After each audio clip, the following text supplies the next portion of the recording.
Hello everyone, welcome back to our video. Today I want to discuss 6 teams and just give my thoughts on them if I think that last year was more of a status quo for them and that's how they'll likely finish this upcoming season, or if I think last year was a one-off for them either in a positive or a negative way. But as always, before we get right into it, be sure to like this video, subscribe to the channel. We certainly would appreciate it. And we'll start off with a team that was crowned the offseason champs, not this past offseason, but the offseason before, the Nashville Predators.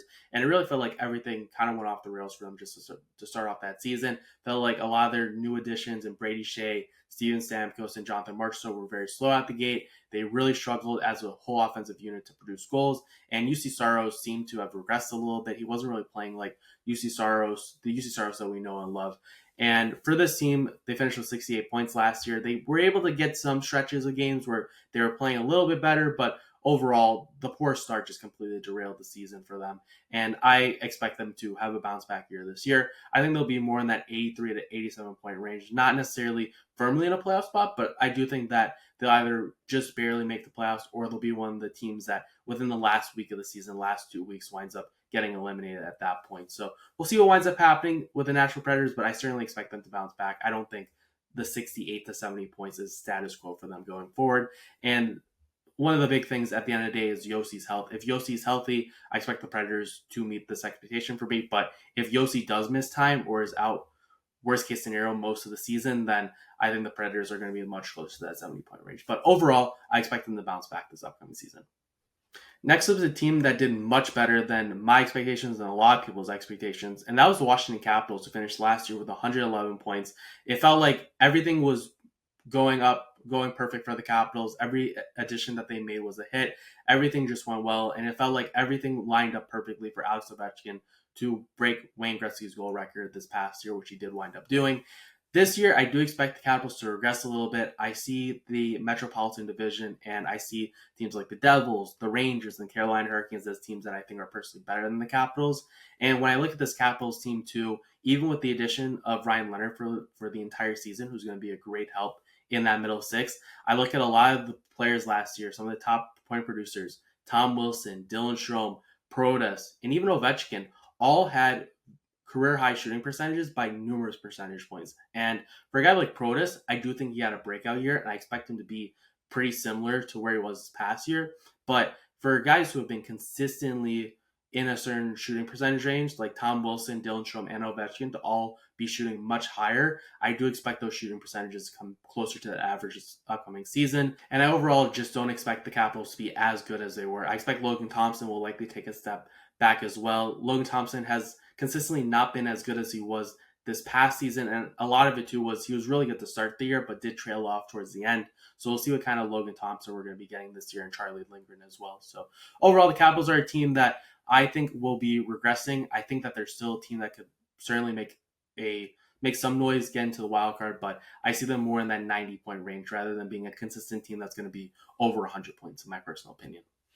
The next team I want to discuss is the Vancouver Canucks, who finished this past year with 90 points. And for the Vancouver Canucks, the big thing for them last year was just the beef between JT Miller and Elias Pettersson just spilling over, and it really hurt the Canucks' chances of making the playoffs, alongside the fact that Thatcher Demko did miss some time to start the year, and when he did come back in December, January, he wasn't really the same Thatcher Demko that we'd seen in the past, who was a certified top 10 goalie in the NHL. So for the Canucks, I don't know if they're necessarily a team that's going to be better than 96 points plus. It feels like 2 years ago was the absolute best that they could be, and this past year was the absolute worst they can be. And I kind of see the Canucks closer to this point where I think they could potentially get into the playoffs as a wildcard 2, wildcard 1 team, but I don't really know what their exact ceiling is for them past that point. Maybe they can get the third spot in the Pacific just because it's a very weak division, but I think they'll hover between that 90-point range that they finished last year, even though there's no more beef, because you have a lot of questions with this team still. Is Elias Pettersson going to bounce back? How is Thatcher Demko's health? Can Kevin Lankinen produce as he did last year? There's a lot of questions and a lot of things up in the air for me with the Canucks, so although I think they have the talent to certainly be in that 90-point range, I do expect them to be closer to the 90 points that they were this past year than around 100 points where they were 2 years ago, in my personal opinion. Moving over to a team that I'm repping in this video, the New York Rangers. They had 85 points last year, and the Rangers had a Predators-like start to last year where it really felt like everything went off the rails really quickly for them. Barclay Goodrow was traded the offseason prior, Really felt like that affected the chemistry and the team's vibes as a whole. And it wound up to them trading Jacob Truba a few months into the season in around December, I believe. And then they wound up trading Chris Kreider, in fact, this past offseason, who also got off to a really poor start. Mika Zibanejad also wasn't really playing well until the back half of the year. And it really felt that they just dug themselves into too deep of a hole and weren't able to dig themselves out of it, even though they were still able to get 85 points, which is pretty respectable, but not for a team like the Rangers, who were coming off back-to-back Eastern Conference Final appearances. When I look at this Rangers team, I do think that they'll bounce back, and a big thing for them is, yes, you do lose Keandre Miller and Ryan Lindgren, but I do think both of them had their struggles this past year for the Rangers. The big thing for me was the addition of Vladislav Gavrikov. I think that he's a perfect match for Adam Fox. Adam Fox, you see as a more offensively minded defenseman, makes a lot of stuff happen, engages in the offensive zone. And then you have Vladislav Gavrikov, your prototypical defensive defenseman, stay back, plays good coverage, can produce a little bit of offense, but overall is a great shutdown top pair D-man. And I really think that these two, as your top pair for the Rangers, really will propel them back into the playoff conversation and being a playoff team where they're consistently getting into that 95 plus point range. So for the Rangers, I certainly see them bouncing back to their prior form of a couple years ago. And I do think Igor Shesterkin as well, who had an uncharacteristic poor year last year, is also going to bounce back. So this Rangers team, it felt like last year was everything went wrong for them, but I do expect them to come back to the mean where they were a consistent 90 plus point team that was one of the top 3 teams in the Metropolitan Division. This next team was a team that I, like many people, had pinned as a bottom 5 team in the NHL last year. Wasn't going to be good, likely going to be massive sellers at the trade deadline, but they wound up being much better than anticipated. And that's the Calgary Flames, who finished last year with 96 points. And even when I go back and look over this team, I'm still really surprised that they got 96 points. And most of this is largely attributed to the play of Dustin Wolf last year, who had a spectacular rookie year. If the Flames are in the 85 to 100 point range this season, I will be absolutely bamboozled. I'll be very surprised, and maybe that just makes this video age really poorly, but in my mind, I just can't see it happening. I don't see the Flames at all as a team that's going to be surpassing the 80 to 85 point mark. I think that they're in the 70 point range for sure. They're likely going to move Rasmus Anderson at some point. It's been made apparent by him that he's likely not going to sign an extension with them. So for the Flames, it's going to make the most sense to sign him. And I do think we'll see a little bit of regression from Dustin Wolf, just because with rookie goalies, we tend to see, for some of them, a really solid first season, but then players on the other team, opposing side, have now some film on him, know where his weaknesses are, and I think they'll be able to capitalize that. It's a swinging pendulum of the player will make an adjustment and then the goalie needs to make an adjustment, and that's just how things go. And at some point we'll reach a happy average of Dustin Wolf's save percentage, goals allowed on average.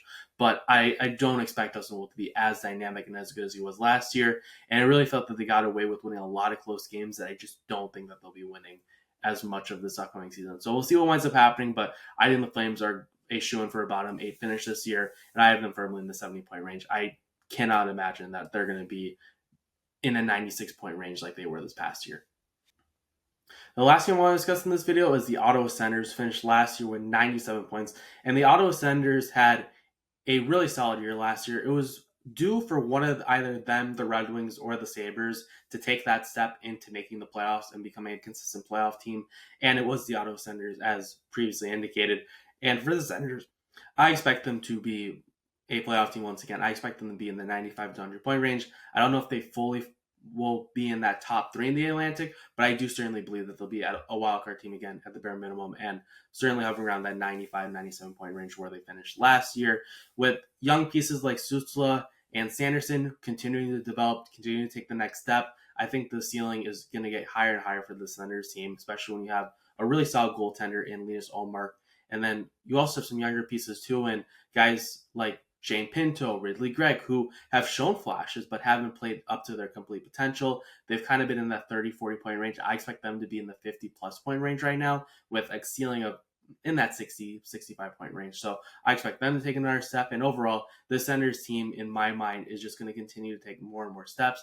I don't know if they'll win a Stanley Cup at some point, but I certainly do think that the 95 to 100 point range is where they're going to be for the next couple seasons, provided that there's no severe injuries or anything of that sort, or any randomness that completely derails them, like a Game 7 goal in the Eastern Conference Final, because why would that ever happen and completely derail a team? So the Senators are in a good position. I again, I really do think that this is the status quo for the Senators, and we'll see them hovering around this mark going forward. But that'll do for this edition of the Benchmark Sports Podcast, breaking down some of the teams and giving my thoughts on if I think last year is status quo for them, or if I think that they'll either bounce back or regress. Let me know what your guys' thoughts are on these teams. Let me know if there's other teams that you guys expect to either take a step up, take a step back, or just hover around that same part that they were this past year. I'd love to hear your thoughts in the comments below. And yeah, if you guys are still interested in more hockey content, be sure to like this video, subscribe to the channel, and check out some of our other hockey videos that will be coming up in the coming weeks. So that's all for this one. Have a good one. I'll talk to you again soon.